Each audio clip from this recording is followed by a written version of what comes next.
So it's time to make a classic Italian sauce, a cream and butter sauce, or what's popularly known as an Alfredo. I'm gonna make it with some shrimp and bacon. Let's get started right now. So I'll be using some jumbo shrimp for this recipe. So go ahead and defrost it if you got it frozen. In my case, it was fresh, so go ahead and peel the shell off. I like to kind of break that tail end of the shell and then kind of pull it out of the flesh. Also, be sure to check if the vein or the digestive tract of the shrimp is still there. And if it's there, devein the shrimp. You don't want to be eating that. That part is not edible.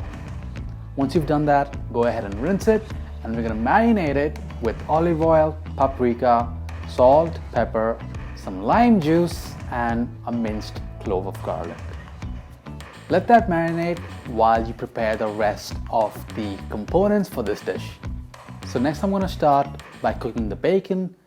As you might know already, I like to roll up and individually freeze my bacon so the color stays nice and red, and I can basically take out exactly what I need.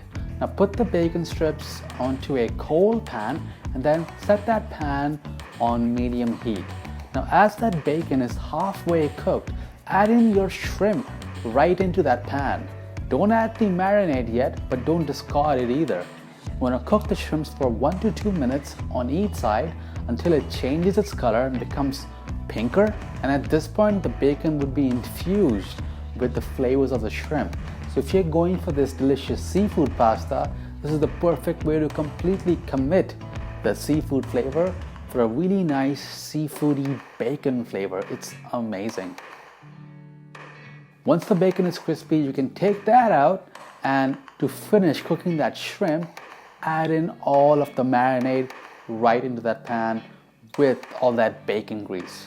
Now you don't want to overcook that shrimp, so just set that pan aside and you can leave the shrimp on a plate or a wire rack while you're waiting for your pasta and the Alfredo sauce to be ready. So make sure you season the pasta water and then add in your portion of fettuccine. Let that pasta get soft at the ends and then twirl it with the help of tongs into the water. And a tip for fettuccine, you don't want the noodles to get stuck, and that did used to happen to me a lot. What you need is rapidly boiling water. So once you've twirled the pasta into the pot, then cover the pot just to make sure that water stays at a rolling boil. Now while that pasta is cooking, let's start with our Alfredo sauce. So in my pan here, I'm gonna heat up my butter with my heavy cream. Now traditionally you use about 1/4 cup per portion, but I do like my portions creamier than usual, so I do tend to double the recipe. Instead of 1/4 cup for one portion, I use 1/2 cup of cream for one portion. So let that butter and cream come up to a simmer and keep whisking as that happens. You want to cook it for a minute or two or until the sauce thickens, and if that happens before your pasta is done, just set that aside for now. As soon as your pasta is ready, add it to your cream sauce and then bring it back up to a simmer. Then season it with salt, pepper, and as it's simmering, also add in some nutmeg. I'm using some fresh nutmeg, which I'm grating with the help of a microplane. These things are very helpful, and I can link the ones that I'm using in the description box down below. You only want to simmer that sauce until it thickens slightly. Add in your Parmesan cheese. Reserve some for the topping, but add most of it and take that pan off the heat. You don't want to cook that Parmesan. You just want it to melt and meld with the sauce. So give it a really good mix until it's all nice and creamy, and now it's time to serve. Now I like to serve fettuccine Alfredo with the help of a carving fork. And then to top that pasta, add in your bacon, which I've chopped up here, and then top with your shrimp.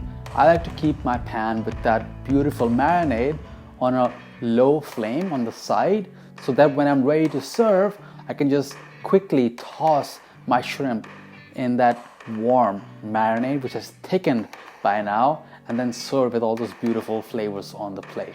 So I really hope you guys like this simple and creamy pasta dish. I guess the only complicated part is getting it all together at the same time in an efficient manner. So just follow the steps I've mentioned, and you will be good to go. For more videos just like this one, hit subscribe, hit that bell icon, and I'll see you in the next one. Bye guys.